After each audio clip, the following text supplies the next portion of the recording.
Assalamualaikum warahmatullahi wabarakatuh. Perkenalkan saya Mila Desti. Hari ini saya akan menceritakan sebuah cerita dari buku yang sudah saya baca. Buku tersebut karya Andrea Hirata. Siapa yang tidak kenal dengan Andrea Hirata? Andrea Hirata merupakan seorang penulis berbakat dari Indonesia yang terkenal dengan Laskar Pelanginya. Namun pada kali ini saya tidak akan menceritakan tentang novel Laskar Pelangi. Saya akan menceritakan sebuah novel yang berjudul Mozaik-Mozaik Terindah.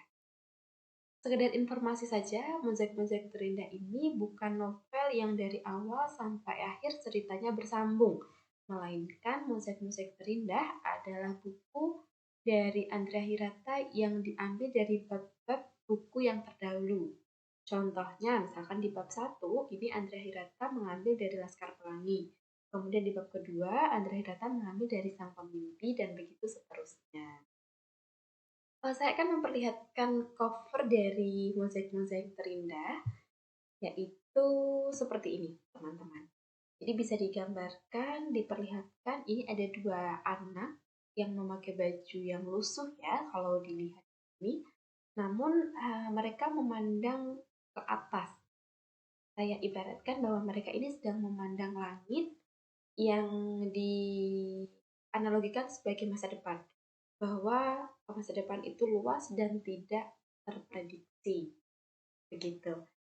Ini versi aslinya, teman-teman. Bukunya seperti ini. Dan ada satu yang membuat saya excited atau merasa tergugah, yaitu ketika membuka awal-awal dari buku ini. Itu sebuah tulisan dari Andrea Hirata yang berbunyi seperti ini. Untuk Indonesia, aku tak lagi menulis apa yang ingin kutulis, namun apa yang harus kutulis untuk keadilan pendidikan di Indonesia. Sebagai pendidik di Indonesia, ini tentu saja menjadi acuan bagi kita bagaimana kita mewujudkan pendidikan yang baik dan juga maksimal untuk pelajar-pelajar di Indonesia. Itu saja dari identifikasi bukunya. Kemudian saya akan menceritakan sebuah kisah yang saya ambil dari buku ini yang berjudul Lelaki Baik Hati, yang diambil Andrea Hirata dari bukunya yang berjudul Buku Besar Sang Peminum Kopi. Tokohnya antara lain ada Zamzam, ini yang digambarkan sebagai lelaki baik hatinya, yaitu Zamzam ini seorang ayah yang hebat walaupun dalam keterbatasan ekonominya. Kemudian ada Salimah. Salimah adalah istri yang hebat dan juga ibu yang hebat untuk anak-anaknya dan untuk Zamzam. Kenapa dikatakan hebat? Karena Salimah ini sudah berkomitmen dengan dirinya sendiri, bahwa ketika dia memutuskan untuk menikah dengan Zam, otomatis dia harus menerima segala yang ada pada diri Zam. Dia tidak pernah menuntut untuk dibelikan apapun oleh Zam. Baik, selanjutnya ini adalah gambaran bahwa di suatu sore si Zam dengan si Ma ini sedang menceritakan masa lalu mereka. Si Zam mengatakan bahwa, "Mah, aku akan ada kado spesial buat kamu. Kado ini sudah engkau katakan bertahun-tahun yang lalu. Namun maaf, baru kali ini aku bisa mewujudkannya." Si Salimah heran. Kejutan apa? Orang seperti kita ini sudah tiap hari terkejut. Kalau tak percaya, cobalah ke pasar. Kita pasti akan terkejut. Zam tahu bahwa maksud Salimah ini adalah ketika ke pasar terkejut karena harganya naik. Kemudian mereka membayangkan pertama kali mereka bertemu, yaitu di sebuah bendungan. Saat itu adat itu masih kental, jadi di bagian kiri diisi oleh anak-anak laki-laki, kemudian di bagian kanan diisi oleh anak-anak perempuan. Mereka hanya saling bertatap-tatapan, kalau tidak menulis surat atau menulis pantun, kemudian dibuat kapal, kemudian ditiup-tiup sampai ke bagian kanan dan diterima oleh si wanita. Namun pada suatu saat, ini si Zam dan juga si Ma ini ketemu di sebuah pengajian. Dan si Salimah diantar pulang oleh si Zam menggunakan sepeda. Mengetahui hal tersebut, tentu saja ayah si Ma ini marah karena tidak sesuai atau tidak wajar pada saat itu bahwa seorang anak perempuan itu dibonceng anak laki-laki. Namun beberapa tahun kemudian akhirnya mereka menikah. ini sekarang sudah duduk di bangku SMP. Keinginan Sinong atau cita-cita Sinong adalah menjadi guru seperti wali kelasnya. Dia tentu saja dengan penuh keterbatasan tidak pernah menuntut apapun dari ayahnya. Bahkan Sinong ini sangat menginginkan sekali buku pelajaran yang layak agar menunjang prestasinya. Namun dia tidak pernah mengutarakan kepada sang ayah Sisam. Namun Sisam ini ternyata tahu bahwa anaknya ini sangat ingin mempunyai buku pelajaran yang layak. Dengan susah payah, Sisam mengumpulkan uang untuk membelikan buku tersebut. Mulai dari mengambil kerang, berjualan tebu di hari Minggu, dan mengikuti kejuaraan catur. Jadi tanpa pantang menyerah ketika sudah capek seharian bekerja di tambang, malamnya Zidane ini tetap belajar main catur untuk mencapai gelar juara agar uangnya bisa digunakan untuk membeli buku pelajaran atau hadiah untuk istri dan juga anaknya. Setelah terkumpul cukup, si ayahnya ini, si Zam kemudian pergi ke kota. Jadi dari rumah sampai ke kotanya ini sekitar 100 km dan Zidane dengan penuh semangat mengendarai sepeda bututnya. Sesampainya di sana, Zidane ini langsung menuju sebuah toko buku.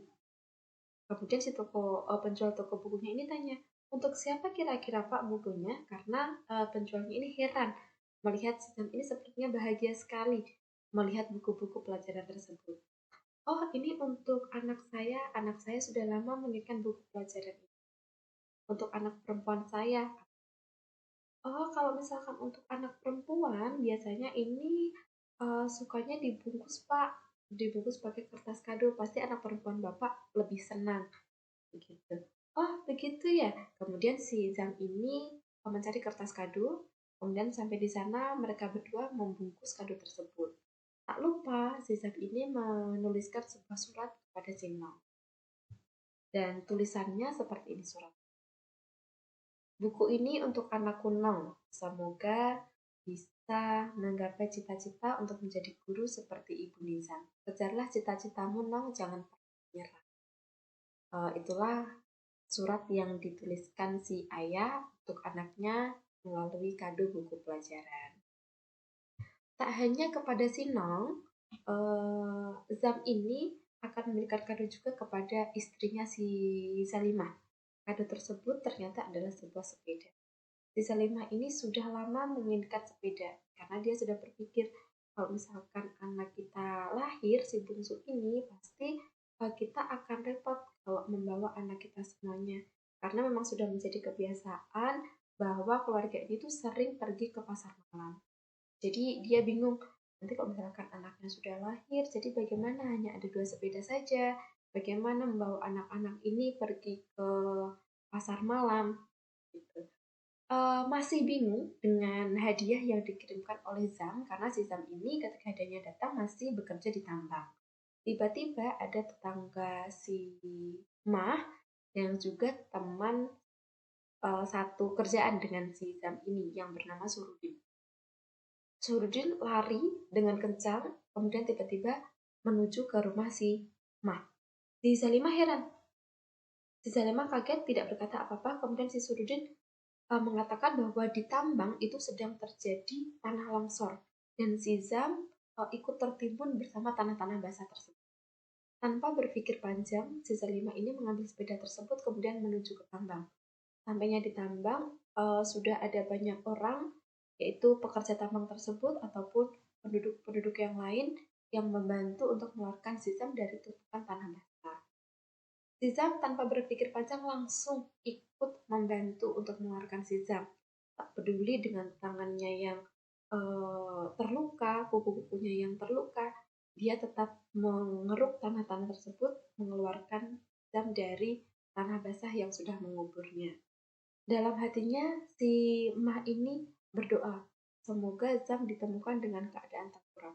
Karena sudah banyak orang-orang yang berada di tambang yang terkena tanah longsor, jika ditemukan dengan keadaan telentang, otomatis orang tersebut tidak diselamatkan.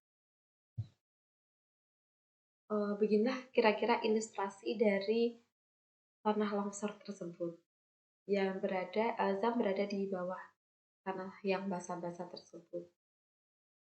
Kira-kira menurut teman-teman bagaimana? Apakah Zam ini akan bisa diselamatkan atau tidak bisa diselamatkan? Menurut saya, kejadian atau hikmah apa yang bisa diambil dari cerita ini adalah yang pertama itu menerima partner hidup dengan ketulusan. Jadi, sama seperti yang disampaikan oleh si Mah tadi, kalau saya menikah dengan si Zam, otomatis saya harus menerima apapun yang ada pada diri Zam. Saya tidak boleh menuntut apapun dari diri Zam. Itulah sebuah komitmen yang diambil si Salima. Kemudian, there is a will, there is a way. Ini terdengar klasik, tapi memang benar. Jika ada kemauan, pasti di situ ada jalan.